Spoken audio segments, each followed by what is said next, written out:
welcome to Concept Hunter. Today we're going to talk about Infinity Inc., which is yet another platformer with clones, which is a concept you've never seen before. But they do a couple of things, pretty interesting things, and they also do a couple of things not amazingly that I really want to talk about. So as usual, let's get started by just seeing what this game is all about. Instruction for use: nuclear cloning gun. Do not clone yourself, good luck, but you did think it was funny. We had the real Clone Wars. Guess who won? The winner. We tried. Do whatever you want, asshole. And then you pick this up. There's a lot of audio visual. Oh my god, you killed clones, and there's death and blood, and you have to think about your actions, and there's moral implications to what you're doing here. There's some kind of semblance of a narrative, and have you played The Swapper? Because it's a really good game. You should totally play. It's called The Swapper. It's really good. You should play it. Anyway, clone yourself. You press C, you clone yourself. There's a clone. The clone jumps in the laser, and then the laser gets deactivated. I'm not sure exactly how that works, but that's the basic concept here, and it's a pretty nice one. And yeah, I kind of like the fact that you sacrifice clones. It's cool, and it's a gimmick, and you do it a lot, and it gets repetitive and boring very quickly if there's no point to it. And this game sins on that just a little bit. Outside of that, you can shoot. It's called Erase, but basically it's a gun. It's also a normal gun, not just a portal gun. A clone gun, excuse me. It's not just a clone gun. It's also a normal gun. So you create the clone and dies, create the clone and dies. Whatever. This is standard, this is normal, you're used to it. And here, I want to stop for a second and start talking about input, because there's a couple of things we want to say about input, and I want to show you a couple examples of it. The double jump in this game, or just the jump in this game, is very specific. A lot of games do this poorly. The jump is something very basic to platformers, and yet you could get it so wrong, and it's something that needs to be so specific. There's always a battle between how precise it is and how quick it is to how floaty it is. And you have to find the perfect balance in order to give control to the player. The worst thing is taking control away. Well, that's the worst thing, is taking control away. The other bad thing is just having the jump really boring and slow, which gives you tons of control, but it's then you're sleeping. So this one is the size of no floaty whatsoever. It's super precise, super quick, super instant. You don't actually have, by holding the button, you don't get a higher jump, but you do have a double jump, and in order to get the maximum height out of your jump, out of your double jump, you need to do it exactly at the top point.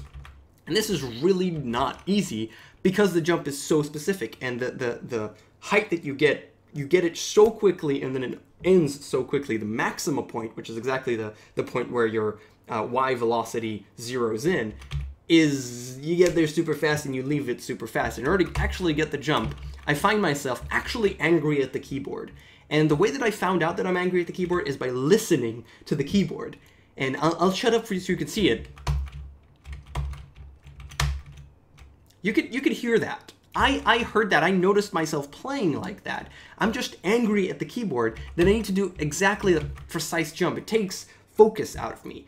And that means that in one sense you might think, hey, I'm focusing on the game, it's a good thing, but I'm struggling to get something very basic done. And that shouldn't be the case. This should be a much easier thing. You're taking control away by making it this precise. And in this case, it's not so great.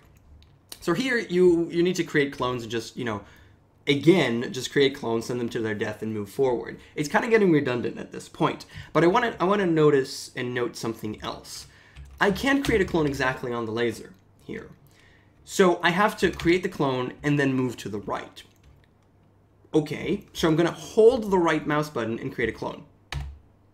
And we've stopped. Why? I don't know. And this, I found, angers me a lot. I'm still holding the right button. And what I need to do, and again, listen to the keyboard, I need to lift my hand and then put it back down. And that really pisses me off. It's just why? Just why? It's like, I need to do it again. I need to lift my hand and put it back down again. And this is again a case of taking away control from the player, where you shouldn't. It should just keep on moving. You switch to the clone that you create, you want to just keep on going and keep on moving. There's no reason to really stop. In this case, we don't have them. We just create clones and they just die, so that's fine. But in that case, it was just really frustrating. So let's get introduced to the last mechanic of this game. You create a clone and you can actually switch between them with V. You need to do this You don't exactly need to do this here because you could place them over there, and then just you get the new clone. But you do this, you have another clone, and now, again, I have to do this thing that we've been doing 15 times over already. Send the clones off to their death. Okay, this is the last one, and that's it. I'm finally through. I'm done with this area. I finally got... Oh, wait, I'm back. This is level design, and it's a tiny little tidbit of level design because this actually happened to me. The thing that I'm supposed to get, the key card, is actually found after the place where I move forward. So I have to jump over this, get the key card, and then go back. This is just in terms of level design. I'm supposed to get it. You want me to get it, so just swap them. You get this, get the key card, and then move forward. It just makes sense to me, at least. I didn't really get what was there otherwise. So note that I can still switch between them, which is pretty cool. I'm going to kill this one off, just to not have it, because there's no real reason for it. And then I noticed this giant thing. So we had a little bit of thematic, a little bit of art, of story, of narrative, and then there's this giant thing with numbers. And you immediately come up to, well, it's probably a death counter, so okay, you create a clone, then you kill the other clone, and it doesn't change. So I have no idea what this is. I'm not going to write this down. There's no narrative, there's no story next to it. It's just a giant number. I don't understand it, and it's just there. I don't get this piece of narrative at all. Maybe I'll understand it later, but right now I don't. And please note that we're in kind of the storehouse area, and now we're in kind of this back alley area, and there's a welcome. So we go in, and we have another piece of narrative. You kind of welcomed me in, but now there's this piece of narrative, and this is more of the lab area. You're confusing the crap out of me. Both in terms of the art theme, because it changes rapidly between things that don't necessarily make sense, and in terms of theming and trying to tell me a story, a narrative, that I simply don't understand what's going on at all, and there's no real clues for it. Now, I did stop playing this game at some point. I didn't finish it, so there might be explanation further on, but right now, you have me confused. And that's just... I don't know. I want this to be more coherent, because I feel like you want to tell something. You want to tell a story, but it's really just so random. And here we're going to check this one more thing out. Stay with me for a little bit longer. We're going to check this one more thing out. Here we really need to switch between the clones. This is a level where you actually have to really switch between the clones. And you still have only 2. I'm assuming progressing forward you have more. I don't know because I haven't played it yet. But here it was really where it shined.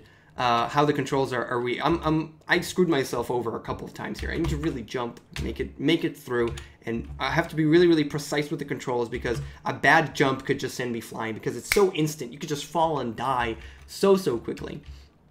So I went in here, and there's Let's Be Friends. Note that I still have the other clone. So Let's Be Friends. Okay, I take this and it explodes. So this is another narrative thing, and I died. So, you know, I died, and I have to basically do this entire thing again, which is not that difficult. You could just go here and do that. But what happened to me is I actually died. And when I died, it went all the way back. Oh, now I'm actually going here. Okay, that's interesting, because I remember going back to the beginning of that level and having to do that entire section all over again. So I'm not entirely sure how checkpoints work anymore. But that's another thing that kind of confuses me. The theme confuses me greatly, and in terms of checkpoints, I guess it's not the case here that I see it now, because for me, I had to do the entire level again, and it was really annoying. But it seems like checkpoints are just at the last door, which is okay. So yeah, this is Infinity Inc. A couple of good things, a couple of bad things. It's by GeoViz, and that's it for Concept Hunter. Thank you so much for watching, and I'll see you guys next time. Bye.